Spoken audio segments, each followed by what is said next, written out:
ಕಷ್ಟ ನಂಗೆ ಗೊತ್ತಾಗಿದೆ, ನಾನೆಲ್ಲ ಪೇಪರ್ ಎಲ್ಲ ಓದಿದ್ದೀನಿ. ಆದ್ರೆ ಎಷ್ಟ್ ತನಕ ಇದ್ ನಿಂತ್ಕೊಂಡು ನರಳ್ತೀರಿ? ಏನಾರು ಒಂದ ಆ ಹುಡುಗಿಗೂ ಕೊಟ್ಬಿಟ್ಟು ಇತ್ಯರ್ಥ ಮಾಡ್ಬಿಡಿ. ಖುಷಿ ಇತ್ತು, ಸಂತೋಷ ಇದ್ದು ಒಟ್ಟಿಗಿರ್ತೀನಿ ಅಂತಂದ್ರೆ ಇರ್ಲಿ, ಬೇಡ ಅಂತಂದ್ರೆ ಅವ್ರ ದಾರಿ ಅವ್ರಿಗೆ, ನಿಮ್ ದಾರಿ ನಿಮ್ ಮಗನ್ ಜೊತೆಗೆ ಇದ್ಬಿಡಿ. ಖಂಡಿತ ಮಾತಾಡಿ. ಅಲ್ಲಿ ಮೈಕ್ ತಗೊಳ್ಳಿ, ಒಂದ್ ನಿಮಿಷ ಕೇಳಿ. ಯಾರು ಇಲ್ಲಿ ಶಾಶ್ವತ ಅಲ್ಲ ಅಲ್ವಾ? ಮಗನ್ ಮೇಲೆ ಪ್ರೀತಿ ಇದೆ, ಸಂತೋಷ. ಮಗಳು ನಿಮ್ ಹೊಟ್ಟೆಲ್ಲೇ ಹುಟ್ಟಿತ್ತಾನೆ, ಏನೋ ಇರ್ಬೋದು. ನಿಮ್ ಹೊಟ್ಟೆನಲ್ಲಿ ಹುಟ್ಟಿದ್ ಎಷ್ಟ್ ದಿನ ಈ ತರ ಮಾಡ್ಕೊಂಡು ಗಲಾಟೆ ಮಾಡ್ಕೊಂಡಿರ್ತೀರಿ? ತಾವು ದೊಡ್ಡ ಮನ್ಸ್ ಮಾಡ್ಬೇಕು, ತಮ್ಮ ಯಜಮಾನ್ರಿಗಿಲ್ಲ. ಎಲ್ಲಾರು ಅಲ್ಲಿಂದ ಬರುವಾಗ ಬೋರ್ಡಿಂಗ್ ಪಾಸ್ ತಗೊಂಡೇ ಬಂದಿದೀವಿ, ಗೊತ್ತಾಯ್ತಲ್ಲ? ವಾಪಸ್ ಹೋಗ್ಬೇಕು. ಯಾವ ಟೈಮು, ಯಾವತ್ತು, ಡೇಟು ಗೊತ್ತಿಲ್ಲ. ಅದೆಲ್ಲ ಸೀಲ್ಡ್ ಕವರ್ನಲ್ಲಿ ಕೊಟ್ಬಿಟ್ಟಿದ್ದಾರೆ, ಮುಚ್ಚಿಟ್ಟಿದ್ ಕವರ್ನಲ್ಲಿ ಕೊಟ್ಬಿಟ್ಟಿದ್ದಾನೆ ಭಗವಂತ. ಬರುವಾಗ್ಲೇನೆ ಬರ್ದ್ಬಿಟ್ಟು ಕಳಿಸ್ಬಿಟ್ಟಿದ್ದಾನೆ, ಇಂಥ ದಿನ ನೀ ಬರ್ಬೇಕು ಅಂತ. ಆ ವಿಮಾನ ಯಾವತ್ತೂ ನಿಧಾನ ಆಗಲ್ಲ, ಒಂದು ಕ್ಷಣ ನಿಧಾನ ಆಗೋದಿಲ್ಲ. ಬೇಕು ಅಂದಾಗ, ಬೇಡ ಅಂದಾಗ ಅದು ಬರುವಂತದ್ದಲ್ಲ. ನಾ ಮುಂದು, ಇನ್ನೊಬ್ಬ ಹಿಂದು, ಇನ್ನೊಬ್ಬ ಮುಂದು, ನಾನ್ ಹಿಂದು, ಅಷ್ಟೇ ಆಗ್ಬೇಕು. ಗೊತ್ತಾಯ್ತಲ್ಲ? ಹಿಂಚ ಮುಂಚ ಆಗ್ಬೋದು ಹೊರ್ತು ಜಾಸ್ತಿ ದಿನ ಇಲ್ಲಿ ಯಾರು ಪರ್ಮನೆಂಟ್ ಆಗಿ ಇರಕ್ಕಾಗಲ್ಲ.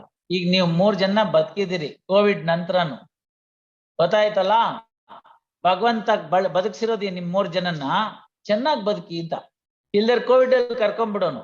ಎಂತೆಂತ ದೊಡ್ಡ ದೊಡ್ಡ ವ್ಯಕ್ತಿಗಳೇ ಹೋಗ್ಬಿಟ್ರಲ್ಲಮ್ಮ ಕೋವಿಡ್ ನಲ್ಲಿ.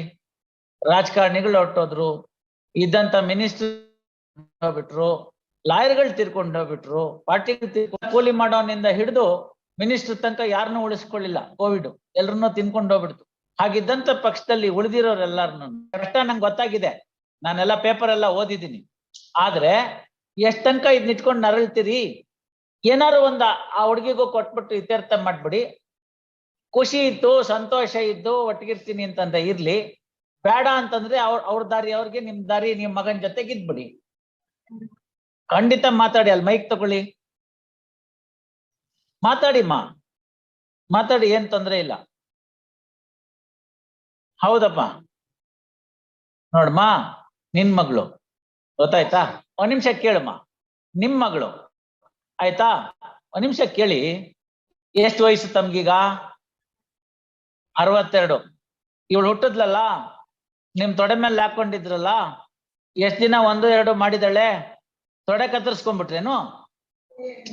ತೊಡೆ ಕತ್ತರಿಸ್ಕೊಂಡ್ರ ಹೋಗಿ ಬಟ್ಟೆ ಬದಲಾಯಿಸಿದ್ರ? ಹೇಳಿ, ಬಟ್ಟೆ ಬದಲಾಯಿಸಿದ್ರಿ ತಾನೆ?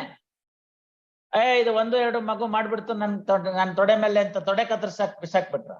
ಮಕ್ಕಳು ಮಿಸ್ಟೇಕ್ಗಳು ಮಾಡ್ತಾರೆ, ಗೊತ್ತಾಯ್ತಲ್ಲ?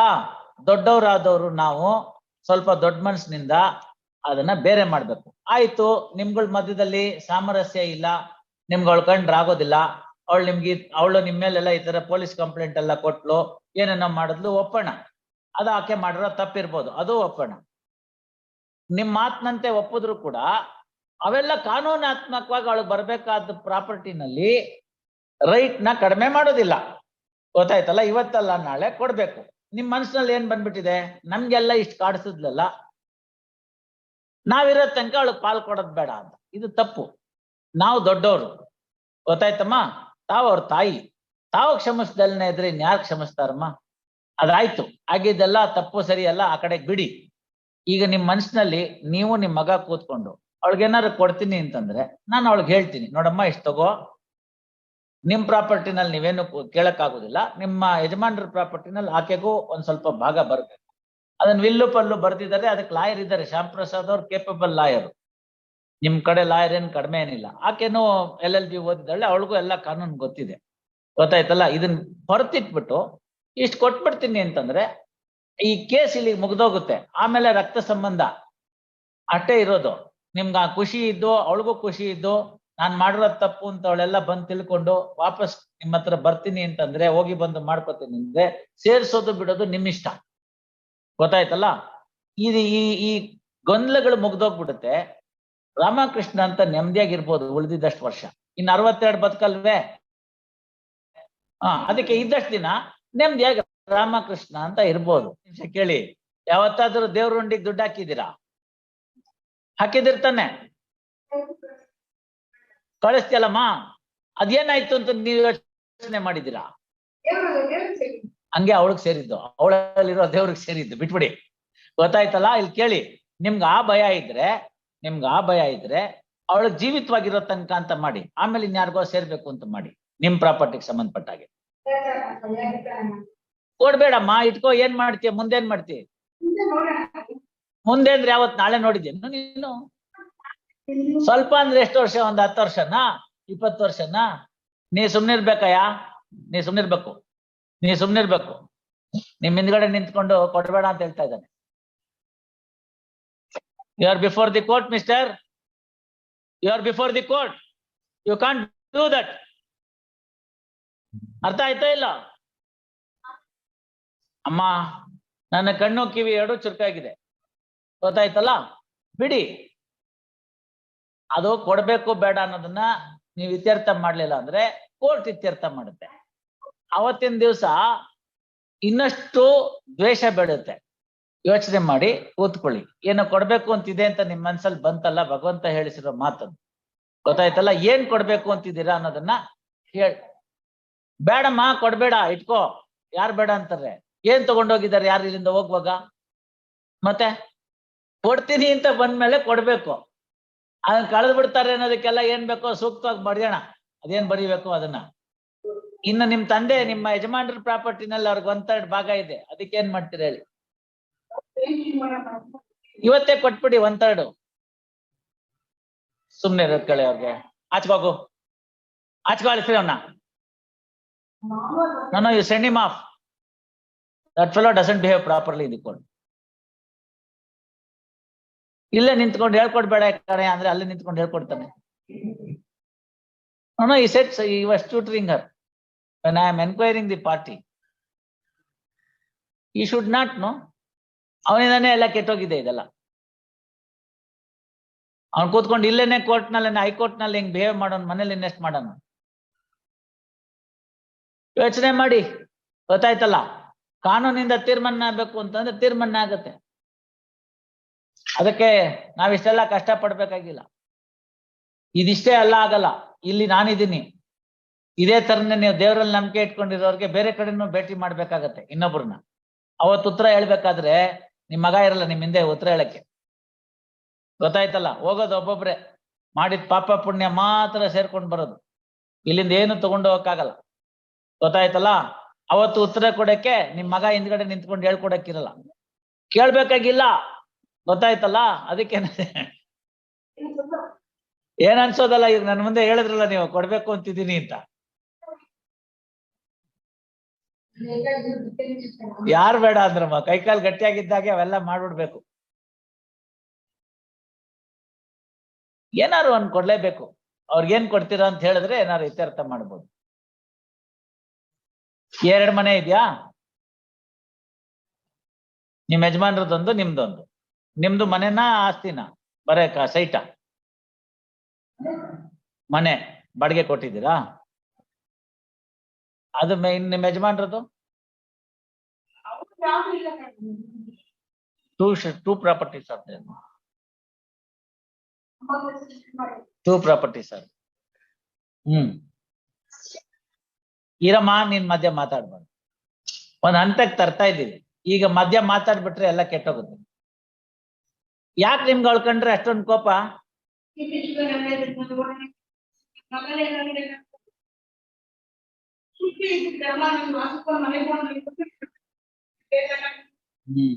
ಅದೇ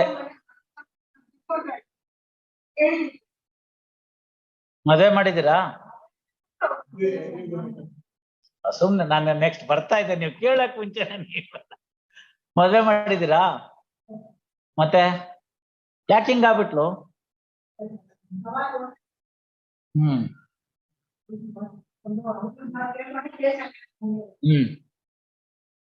ಈಗೆಲ್ಲ ಸರಿ ಹೋಗ್ತೀನಿ, ನಂದೆಲ್ಲ ತಪ್ಪಾಯ್ತು ಅಂದ್ರೆ?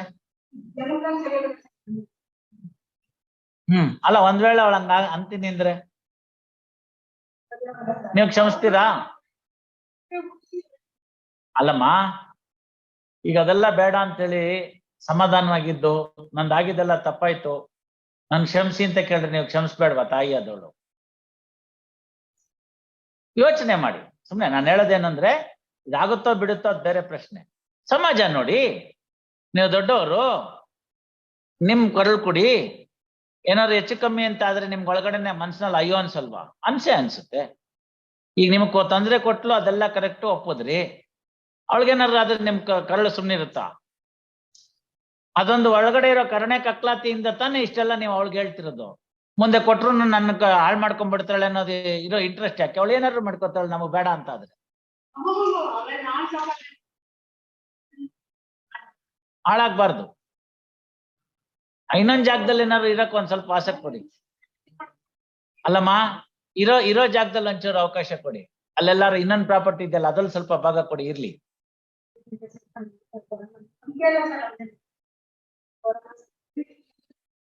ನಾನ್ ಯಾಕೆ ಕ್ಷಮಿಸ್ಲಿ? ಸುಮ್ನೆ ಕೇಳಿದೆ ಅಷ್ಟೇ, ರಾಜಿ ಆಗುತ್ತೋ ಇಲ್ವೋ. ನೀವೇನ್ ಅಂತ ತಪ್ಪು ಮಾಡಿಲ್ಲ, ಕ್ಷಮಿಸುವಂತದ್ದು ಗೊತ್ತಾಯ್ತಲ್ಲ. ಸುಮ್ನೆ ಕೇಳಿದೆ. ಈ ಆಸ್ತಿಗೋಸ್ಕರ ಒಂದ್ ಫ್ಯಾಮಿಲಿ ಹಾಳಾಗೋಗ್ಬಿಡ್ತಾ ಇದೆಯಲ್ಲ, ಏನಾದ್ರು ರಾಜಿ ಆದ್ರೆ ಒಂದು ಫ್ಯಾಮಿಲಿ ಸರಿ ಹೋಗುತ್ತಲ್ಲ, ಒಂದು ಸಂಸಾರ ನೀಟಾಗಿ ಆಗುತ್ತೆ, ತಾಯಿ ಮಕ್ಕಳು ಎಲ್ಲ ಒಟ್ಟಿಗಿರ್ತಾರೆ ಅನ್ನೋ ಉದ್ದೇಶಕ್ಕೆ ಕೇಳಿದೆ. ಬೇಡ ಬಿಡಿ. Shri KV Shyam Prasad, flat counsel for the appellant present. Miss Suma BK, Mrs Shrimati Suma BK present, who is party in person. Suma BK, respondent, party in person present. This court enquired the parties who are present before the court to find out the feasibility of the amicable settlement, if any, having regard to the close relationship of the parties. First, however, on such enquiry, this court is satisfied that there is no possibility of amicable settlement. Post this matter for hearing after vacation. Lord, I appear for the respondent in the connected appeal. I am not a party in the first appeal, my lord, but my appeal is tagged along with. No, you are a purchaser. No, purchaser of a different property which is not the subject matter of the first appeal. Arising out of one and the same suit, is it not? No, my lord, it's a different suit, different trial, and I am not a party in their, that's between them, their family members, the first appeal. This is a declaratory, second one is a declaratory suit. On the basis that there was a will in favor of the property which has been sold in my favor. Will correct, that has been negatived. Yes, my lord, please. You are not troubled with any of those things. Yes, my lord, but my appeal has been tagged with their appeal, where they are fighting among themselves for their property, which is not. Let them know. Let them know. ಇಲ್ಲ ಮಾಡ್ಲಿ, but ನಂದು 2015 ಇಸ್ವಿ appeal, ಅವ್ರದ್ದು 17 ಮೇಲೆ ಬಂದ್ಬಿಟ್ಟಿದೆ. ಅದೆಲ್ಲ ಏನ್ 10, 17 ಎಲ್ಲ ಬರೇ ನಂಬರ್ ಅಷ್ಟೇ. ಇಲ್ಲ, ಯಾಕೆಂದ್ರೆ ಸೀರಿಯಲ್ ನಂಬರ್ 47 ಆಗೋಯ್ತು ಇವತ್ತು. ಇಲ್ಲ ಅಂದ್ರೆ ಅದಕ್ಕೇನಾಯ್ತು ನಿಮ್ಗೆ? ನಿಮ್ಗೆ ಬೇಗ ಮುಗಿಸಿದ್ರೆ ನಿಧಾನ ಏನಾದ್ರು ಇದ್ರೆ ಅಷ್ಟೇ. ನೋ ಅಷ್ಟೇ. No, say my lord, but then it will be hard. Don't worry. Please, may I request my lord, my appeal may be tagged first, so that seniority. Next time ಹಾಕುವಾಗ ಹಂಗೆ ಹಾಕ್ತಾರೆ ಬಿಡಿ. Please. Next time ಹಾಕುವಾಗ ಹಂಗೆ ಹಾಕ್ತಾರೆ. Please, my lord, please. Why do you want both this matter to be connected, Mr. Shyam Prasad? No, we can disjunct now.